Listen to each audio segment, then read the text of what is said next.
Assalamualaikum warahmatullahi wabarakatuh. Alhamdulillah wassalatu ala rasulillah. Allahumma faqihna fiddin wa allimna ta'wil. Sahabat iman yang dimuliakan, insyaallah saat ini kita akan kembali sejenak mengkaji kajian hadis di dalam kitab Arba'in An-Nawawiyah. Hadis yang ketiga insyaallah kita akan bacakan.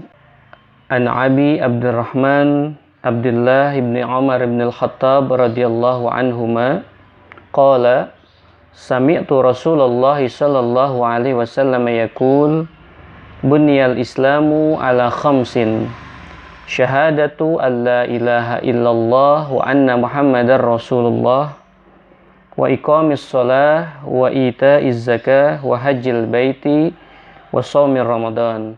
Rawahul Bukhari wa Muslim. Abu Abdurrahman Abdullah bin Umar radhiyallahu anhuma, beliau mengatakan, aku pernah mendengar Rasulullah Shallallahu Alaihi Wasallam bersabda, Islam dibangun atas 5 pondasi. Yang pertama adalah persaksian bahwa tiada Tuhan selain Allah, dan persaksian bahwa Nabi Muhammad adalah utusan Allah. Yang kedua, melaksanakan sholat. Yang ketiga, mengeluarkan zakat. Yang keempat, haji ke Baitullah. Yang kelima, puasa Ramadan. Sahabat iman, mari kita kaji hadis ini satu demi satu. Bismillahirrahmanirrahim. Hadis ini diriwayatkan oleh Abu Abdurrahman Abdullah ibni Umar. Beliau adalah anak daripada sahabat Umar ibn al-Khattab.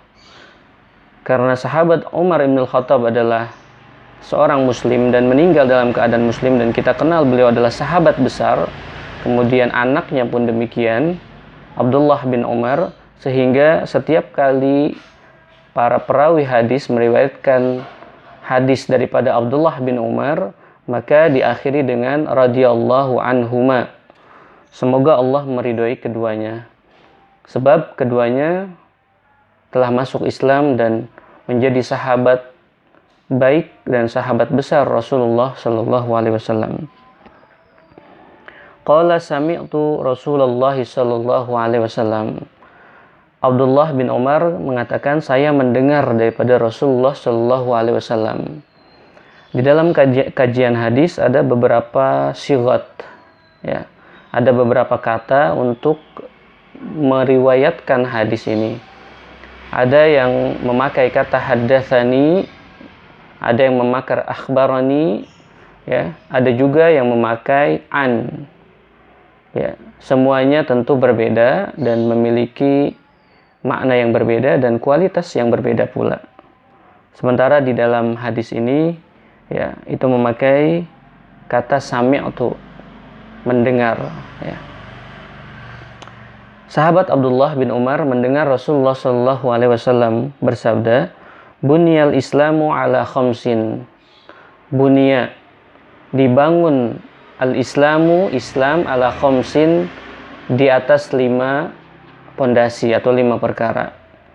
Bunya diambil dari kata bana. Bunya menjadi fi'lul majhul, ya. Rasulullah SAW mengumpamakan Islam ini dengan sebuah bangunan.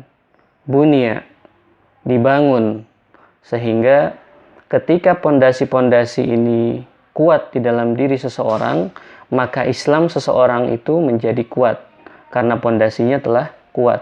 Bunya. Demikian pula dengan rumah. Inilah perumpamaan Rasulullah. Rumah ketika pondasinya kuat, maka bangunan tersebut atau rumah tersebut menjadi kuat, tergantung pada pondasinya. Bunyal islamu ala khamsin. Di dalam riwayat lain juga disebutkan bunyal islamu ala khamsatin. Yang pertama, syahadati alla ilaha illallah wa anna muhammadar rasulullah. Yang kita kenal dengan syahadatain, 2 kalimat syahadat. Syahadat yang pertama adalah la ilaha illallah, dan syahadat yang kedua adalah muhammadar rasulullah. Asyhadu alla ilaha illallah. Di dalam syahadat yang pertama atau syahadat ilahiyah, itu harus dengan kata yang diajarkan oleh Rasulullah, yaitu asyhadu alla ilaha illallah. Tidak boleh dirubah dengan kata yang lain. Kenapa demikian? Para ulama mengatakan bahwa syahadat ini diajarkan oleh Rasulullah. Dalam bahasa nahwu itu ada an-nafyu wal itsbat, ada penetapan dan penghilangan atau peniadaan. Apa yang disebut dengan an-nafyu di dalam syahadat ini? Ya, asyhadu alla ilaha, la ilaha, tiada Tuhan. Berarti benar tiada Tuhan. Ya, karena an-nafyu, karena peniadaan, wal itsbat, dan kemudian setelah itu ada kalimat illallah, itu adalah sebuah penetapan, kecuali Allah. Jadi ada an-nafyu dan ada al-itsbat, ada peniadaan tiada Tuhan, wal itsbat, ya, dan penetapan bahwa hanya Allah Tuhan kita, ya. Jadi sekalipun ada orang yang bisa berbahasa Arab kemudian diganti dengan kata yang hampir mirip, misalnya asyhadu anallaha ilahan, saya bersaksi bahwa Allah itu adalah Tuhan, itu tidak benar, ya. Syahadat itu menjadi tidak sah. Maka syahadat yang benar adalah ada an-nafyu wal itsbat, asyhadu alla ilaha illallah. Kemudian syahadat yang kedua, wa anna muhammadar rasulullah, dan saya bersaksi bahwa Muhammad itu adalah utusan Allah. Sahabat iman, yang kedua adalah iqamis shalah, menunaikan atau mendirikan sholat, tentu dengan segala rukun dan syaratnya, demikian pula dengan adab dan sunnah-sunnahnya, sehingga ketika seseorang menunaikan ibadah sholat, tidak hanya kewajiban-kewajibannya saja, tetapi adabnya, kemudian juga sunnah-sunnahnya dia lakukan. Ini kemudian bisa menjadi, ya, kekuatan bagi orang tersebut untuk menolak, ya, sesuatu yang keji dan sesuatu yang mungkar. Bisa menolak kemaksiatan, tentu harus menjaga adab dan sunnah-sunnahnya. Oleh sebab itu Allah Subhanahu wa taala mengatakan, ya, aqimis sholata inna sholata tanha anil fahsya'i wal munkar.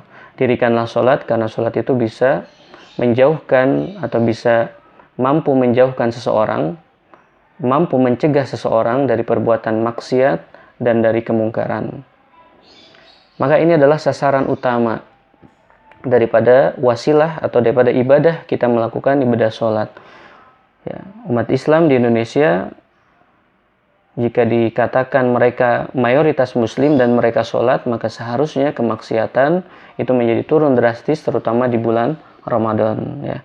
Tetapi pada kenyataannya tidak demikian. Kenapa?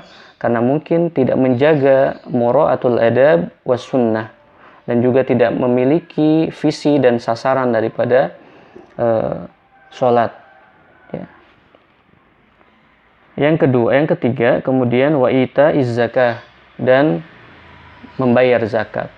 Zakat adalah ibadah, ya, berupa harta yang dikeluarkan oleh orang, ya, kepada mustahik atau muzaki kepada mustahik dengan ketentuan-ketentuan yang telah disepakati oleh para ulama, baik itu nisabnya maupun dengan haulnya, batasannya maupun dengan waktunya, ya.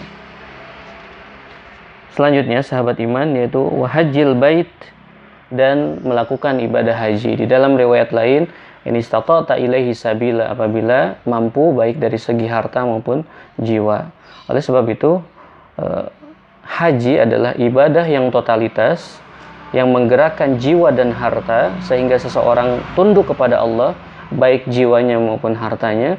Dia tidak lagi kemudian mencari-cari harta dunia atau gila dunia, ya, dan lain sebagainya.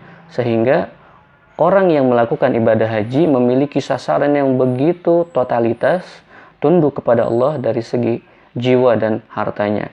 Dan ini harus dibawa dalam kehidupan dan kenyataan sehari-hari. Demikian pula zakat. Zakat itu untuk membersihkan pembayar zakat daripada kekikiran, kebakhilan, dan lain sebagainya. Sehingga ketika dia membayar zakat, ya, dia kemudian mengikuti tuntunan-tuntunan, sasaran-sasaran zakat, ya, tutahhiruhum wa tuzakkihim, yaitu untuk membersihkan jiwa dan mensucikan jiwanya daripada, ya, keinginan duniawi atau kerakusan duniawi. Yang terakhir, yang kelima adalah wasomi Ramadan, dan puasa Ramadan. Puasa Ramadan saat ini telah kita lakukan, dan ini masuk ke hari yang ketiga. Mudah-mudahan Allah menerima puasa kita. Tentu saja puasa Ramadan itu adalah sebagai junnah, sebagai perisai ya di dalam kehidupan kita. Ya, as-shaumu junnah. Ya, puasa adalah perisai. Tentu di dunia menjadi perisai daripada kemaksiatan, di akhirat menjadi perisai bagi antara kita dan neraka. Demikian, mudah-mudahan ya hadis yang ketiga ini memberikan hikmah yang banyak untuk kita semua, bahwa pondasi Islam itu dibangun dari 5 perkara, sehingga ketika kuat 5 pondasi ini, maka keislaman kita pun kuat. Tentu seluruhnya dibangun dengan tidak hanya gerakan fisik, tapi juga dengan rohani, sehingga kita dapat menjalankan dan melalui kehidupan kita dengan nilai-nilai ibadah, nilai-nilai ketaatan kepada Allah, tidak hanya sekedar ritual jismani atau fisik semata untuk menghilangkan kewajiban, untuk menggugurkan kewajiban dan lain sebagainya, tetapi ini ya anugerah Allah kepada kita untuk kita jalankan sebagai rasa cinta kita dan kehambaan kita kepada Allah Subhanahu wa taala. Juga dengan hadis ini, bahwa akidah dan keyakinan itu tidak, atau akidah, keyakinan dan perbuatan itu tidak bisa dipisahkan. Akidah itu sebuah keyakinan, dan amal itu adalah sebuah perbuatan, sehingga kedua-duanya tidak bisa dipisahkan. Orang yang kuat akidahnya seharusnya juga kuat perbuatannya, amaliyahnya. Orang yang kuat amaliyahnya, dia harus kuat juga akidahnya. Ketika orang memiliki akidah yang kuat tetapi tidak ada amalnya, itu menjadi sia-sia.